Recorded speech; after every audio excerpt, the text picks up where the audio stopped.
আমরা বাংলাদেশ জাতীয়তাবাদী চলচ্চিত্র পরিষদের পক্ষ থেকে মহান স্বাধীনতা দিবসে স্বাধীনতার ঘোষক শহীদ প্রেসিডেন্ট জিয়াউর রহমান এর এবং আপসীর নেত্রী বেগম খালেদা জিয়ার মাজারে পুষ্পস্তবক অর্পণ করতে আসলাম।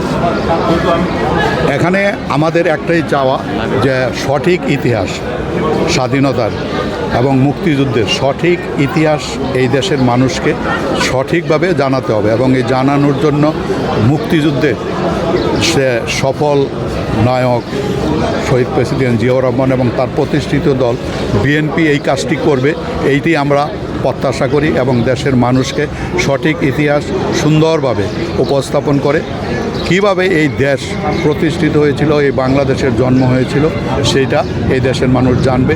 তাহলেই এই দেশের প্রতি, এই দেশের মানুষের প্রতি মানুষের যে মহব্বত, মায়া এবং দেশপ্রেম, এটা সৃষ্টি হবে। স্যার, একটা বিষয় একটু ক্লিয়ার করবেন, যেহেতু আপনি অসংখ্য ছবির নির্মাতা হিসাবে প্রতিষ্ঠিত করেছেন, মুক্তিযোদ্ধার ছবিও আপনি তৈরি করেছেন, আগামী দিনে কি মুক্তিযোদ্ধার প্রেক্ষাপট নিয়ে কোনো ছবি আসছে? হ্যাঁ, মুক্তিযুদ্ধের ছবি তো অবশ্যই তৈরি করতে হবে, কারণ মুক্তিযুদ্ধ করেছে একটা প্রজন্ম, এরপরে অনেক প্রজন্ম আসছে এবং আসবে। এই প্রজন্মকে একটা যুদ্ধ, এই দেশ সৃষ্টির যে ইতিহাস, সেটা জানানোর জন্যই কিন্তু চলচ্চিত্রের মাধ্যমেই কিন্তু পরবর্তী অর্থাৎ ভবিষ্যৎ প্রজন্ম জানতে পারবে যে আমরা যে দেশে বসবাস করছি, এই দেশটা কিভাবে তৈরি হয়েছে এবং এই দেশটা তৈরি করার জন্য কার অবদান সবচেয়ে বেশি, সেই অবদানকে আমরা সবসময় বড় করে দেখব এবং চলচ্চিত্রের মাধ্যমেই সে জিনিসটা প্রতিষ্ঠিত হবে। আপনারা দোয়া করবেন।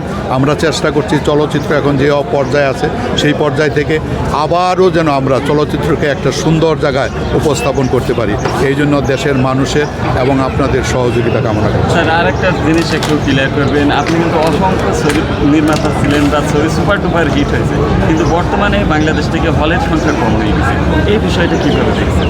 হলের সংখ্যা কমে যাওয়ার পেছনে দুইটা কারণ আছে। এক, হল বলে ভালো ছবি হয় না, ছবিরা বলে যে আমি ভালো ছবি বানালে চালাবো কোথায়। এই দুইটারই একটা ক্রাইসিস এখন চলছে। আমরা যারা চলচ্চিত্রের প্রেমী আছি, চলচ্চিত্রের লোক আছি, আমরা বর্তমান সরকারের সাথে এই জিনিসগুলি বসে এখন যে অবস্থানে চলচ্চিত্র আছে সেই অবস্থান থেকে উত্তরণের জন্য একটাই পথ আছে, সেটা হচ্ছে সরকারের সর্বাত্মক সহযোগিতা। সরকারের সর্বাত্মক সহযোগিতার মাধ্যমে চলচ্চিত্রকে সামনের দিকে এগিয়ে নিতে হবে। এখানে সরকারের প্রচণ্ড পরিমাণ সহযোগিতা লাগবে। আমরা আশা করব আপনারা আপনাদের লেখনীর মাধ্যমে, আমরা আমাদের কথা বলে সরকারকে যে কোনোভাবে হোক উদ্বুদ্ধ করতে হবে দেশের সংস্কৃতিকে রক্ষা করার জন্য। দেশের সংস্কৃতি রক্ষা হলে সরকার সুন্দরভাবে দেশ পরিচালনা করতে পারবে।